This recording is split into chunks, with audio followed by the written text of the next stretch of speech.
તાપી જિલ્લાના પત્રકારો દ્વારા આજ રોજ સોનગઢ કોલેજને નેકની ટીમ દ્વારા બી ગ્રેડ આપવામાં આવતા સતત બીજા વર્ષે કોલેજને સફળતા પાવનાર કોલેજના આચાર્ય ડૉક્ટર રાજેશભાઈ પટેલ કર્મયોગી પુરસ્કાર 2024 આપી સન્માન કરવામાં આવ્યું હતું। સાથે જોડાણ મોટિવેશન ગ્રુપ દ્વારા મોટિવેશનલ સ્પીચ અપાઈ હતી। ડિસેમ્બરની 12 અને 13 તારીખે સોનગઢ કોલેજ ખાતે બેંગ્લોરથી નેકની ટીમ આવી હતી, જેમાં વિવિધ કોલેજનું મૂલ્યાંકન કરવામાં આવ્યું હતું। હાલના વિદ્યાર્થીઓ અને ભૂતપૂર્વ વિદ્યાર્થીઓ પાસે કોલેજ અંગે માહિતીઓ મેળવવામાં આવી હતી। કોલેજમાં રહેલી ભૌતિક સુવિધાઓની સાથે જ આધુનિક સમયમાં કોલેજ વિદ્યાર્થીઓને સર્વાંગી શિક્ષણ આપવામાં કેટલી સક્ષમ છે તે અંગે તપાસ કરવામાં આવી હતી। સાથે જ વાલીઓના અભિપ્રાયો પણ લેવામાં આવ્યા હતા। આ સમગ્ર મૂલ્યાંકન પ્રક્રિયા બાદ સોનગઢ કોલેજને સાયકલ 2માં બી ગ્રેડ આપી સન્માનિત કરવામાં આવી હતી। આ સમગ્ર મૂલ્યાંકન કાર્ય માટેની તૈયારી કોલેજના સૌથી સિનિયર કહી શકાય તેવા આચાર્ય શ્રી ડૉક્ટર રાજેશભાઈ પટેલના અધ્યક્ષ સ્થાને અને માર્ગદર્શનમાં કરવામાં આવ્યું હતું। આદિવાસી વિસ્તારમાં વિદ્યાર્થીઓના સર્વાંગી વિકાસ માટે આ કોલેજ અને કોલેજના આચાર્યનું યોગદાન ખરેખર મહત્વપૂર્ણ છે, જેની નોંધ લઈ તાપીના પત્રકારો દ્વારા આજરોજ કોલેજના આચાર્ય દ્વારા કોલેજોને આપવામાં આવેલ આ સિદ્ધિ બદલ એમને કર્મયોગી પુરસ્કાર 2024થી સન્માનિત કરવામાં આવ્યા હતા। સાથે જ ઉડાન મોટિવેશનલ ગ્રુપના motivational speaker doctor Bindeshwari Shah દ્વારા લવ યુ જિંદગી વિષય પર મોટિવેશનલ સેમિનારનું આયોજન કરવામાં આવ્યું હતું। અને જો તમને જીવન ગમે છે તો કેમ ગમે છે, અને જે વ્યક્તિને જીવન નથી ગમતું તેને ગમતું કેવી રીતે કરવું જોઈએ, અને કઈ રીતે વ્યક્તિએ પોતાને આસપાસના વાતાવરણમાંથી પ્રેરણા લઈ ખુશ રહેવું જોઈએ, અને કેમ જિંદગીથી વધુ પડતી અપેક્ષાઓ ન રાખવી જોઈએ, આવા વિવિધ મુદ્દાઓ પર અનેક ઉદાહરણો દ્વારા વિદ્યાર્થીઓને મોટિવેટ કરવામાં આવ્યા હતા। જે અંગેની સંપૂર્ણ મોટિવેશનલ સ્પીચ ગુજરાતના ખબરીલાલ ચેનલ પર 25 ડિસેમ્બરના રોજ સાંભળી શકાશે। આ કાર્યક્રમ અંગે કોલેજના વિદ્યાર્થીઓ, આચાર્ય અને પ્રોફેસરે પોતાના મંતવ્ય આપતા શું કહ્યું, આવો સાંભળીએ। રાહુલ સોની સાથે ઈશ્વર ગામિત, તાપી।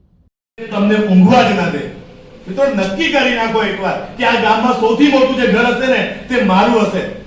દુનિયામાં જે લોકોએ તમારા પર વિશ્વાસ નથી કર્યો કે તારથી કઈ નહીં થાય, ઘણા લોકો આપણને કહે ને તારથી કઈ નહીં થાય, તારથી ડોક્ટર નહીં બનાય, તારથી પોલીસ નહીં બનાય, તારથી આર્મીમાં નહીં જવાય, એ લોકોને કરી બતાવો મિત્રો, કરી બતાવો।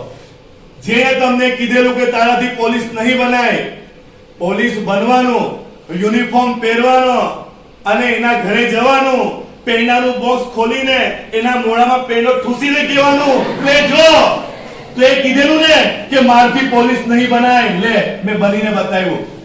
મિત્રો, જીવનમાં એવી તાકાત રાખવાની, જેણે આપણને કીધું હોય ને કે તારથી ફોર વ્હીલ ગાડી નહીં લેવાય, તારથી ફોર્ચ્યુનર નહીં લેવાય, તારથી ઓડી નહીં લેવાય, તારથી BMW નહીં લેવાય, ગાડી લેવાની શોરૂમમાંથી સૌથી પહેલા એના ઘરે જઈને ઊભી રાખવાની કે લે તારો બાપ લઈ આવ્યો છો।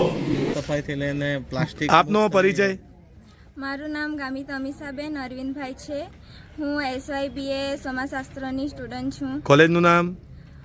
Government arts and commerce college Songadh. બેન, આજે તમારા કોલેજમાં શું કાર્યક્રમ યોજાયો? અમારા કોલેજમાં આજે ડૉક્ટર બિંદેશ્વરી શાહ તરફથી જીવન અંગેનો કાર્યક્રમ યોજાયો હતો। આ મોટિવેશન કાર્યક્રમ અંગે તમે શું કહેશો? આ કાર્યક્રમ દ્વારા અમને અમારા જીવનમાં આગળ કેવી રીતના વધી શકીએ, અમે અમારા જીવનમાં શું શું કરી શકીએ તે અંગે અમને ઘણી માહિતી આપી છે। તમારી કોલેજે જે નેકમાં બી ગ્રેડ મળ્યો તે અંગે શું કહેશો? અમારી કોલેજને બી ગ્રેડ મળ્યો એથી અમે ખુશ છીએ। અમારા શિક્ષકો તેમજ આચાર્યશ્રીના સહભાગથી અમને બી ગ્રેડ મળ્યો છે કોલેજનો, એથી અમે ખૂબ જ ખુશ છીએ। આગળ આવતા અમે બી ગ્રેડથી ઉપર આવીશું એવી અમને આશા છે ફરીથી। જી, થેન્ક યુ। મેડમ, આપનો પરિચય? નમસ્કાર, હું સોનગઢ ગવર્મેન્ટ કોલેજમાં કોમર્સના અધ્યાપિકા તરીકે જોબ કરું છું। આપનું નામ? પ્રતિમા સુરેશભાઈ ગામિત। પ્રતિમા મેડમ, આજે જે કોલેજને બી ગ્રેડ મળ્યો અને જે સન્માન સમારોહ યોજાયો પત્રકારો દ્વારા અંગે શું કહેશો? નેકને એગ્રીગેટ મળ્યું અને બી ગ્રેડ મળ્યો, એના પરથી અમારા આખો સ્ટાફ ગૌરવ અનુભવે છે। આચાર્યશ્રીના માર્ગદર્શન હેઠળ અને તમામ સ્ટાફ, પછી એ વર્ગ 2 હોય, 3 હોય અને વર્ગ 4, દરેક સ્ટાફની અહીંયા મહેનત દેખાઈ આવે છે અને અમે ખૂબ ખુશ છીએ। અમારી મહેનત રંગ લાવી છે બી ગ્રેડ મેળવીને। અને આજે પત્રકાર પરિષદ યોજાઈ, તાપી જિલ્લા પત્રકાર પરિષદ એસોસિએશન અને એના દ્વારા પણ અમારી કોલેજને સન્માનિત કરવામાં આવ્યા. તે બદલ હું એમને પણ અભિનંદન પાઠવું છું. મેડમ, આજે જે સેમિનાર યોજાયો જીવન મને ગમે છે, એ અંગે આપ બે લીટીમાં શું કહેશો? જીવન મને ગમે છે. દરેકને જીવન ગમતું જ હોય છે. મને પણ મારા શિક્ષણ કાર્ય થકી જીવન ગમે છે કે મારે અપડેટેડ રહેવાય છે વિદ્યાર્થીઓ થકી. પણ જીવન મને ગમે છે એ કાર્યક્રમમાં ઘણા બધા વિદ્યાર્થીઓએ ઉત્સાહપૂર્વક ભાગ લીધો અને એમાંથી એ લોકોને એક પોઝિટિવિટી મળી છે. જીવન કેવી રીતે જીવવું, કેવી રીતે આજુબાજુ વ્યવહારો કરવા અને કઈ રીતે જીવનમાં આગળ વધીને પોતાનો વિકાસ કરવો. તો એ કાર્યક્રમ થકી વિદ્યાર્થીઓને ઘણું જાણવા મળ્યું છે. તે બદલ હું એમનો આભાર વ્યક્ત કરું છું. આ પ્રોગ્રામ થેન્ક યુ મેડમ. જીવન તમને કેમ ગમે છે? કારણ કે મને ફરવું ગમે છે.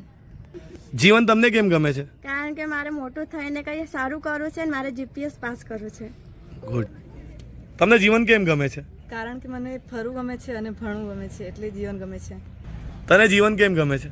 કારણ કે મને આગળ જઈને મારા સપના પૂરા કરવા છે. તને જીવન કેમ ગમે છે? મને ડાન્સ ગમે છે અને મારા સાથે મારા માતા પિતા છે, તો મને ગમે છે. ગુડ.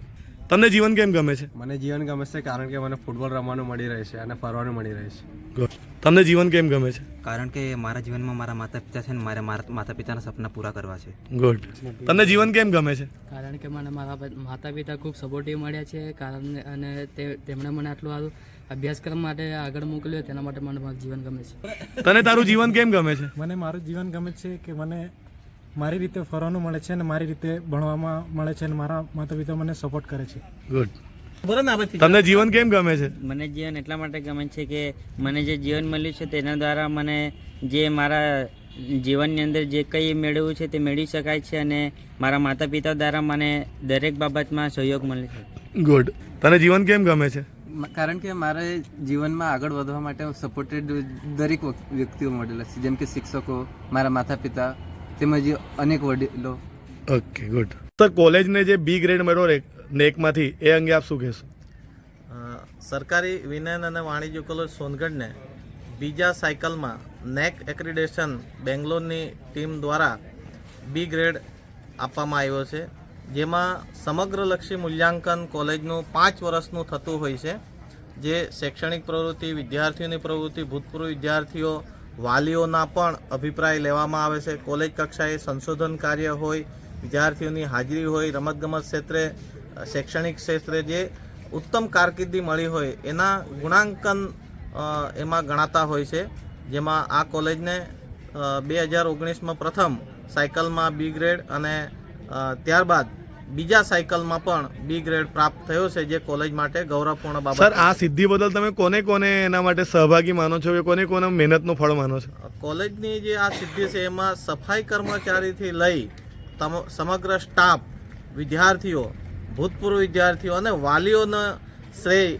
અથવા તો ફાળો મહત્વપૂર્ણ આમાં હતો. સર, પત્રકારો દ્વારા આજે જે સન્માન સમારોહ રાખવામાં આવ્યો અંગે આપ શું કહેશો?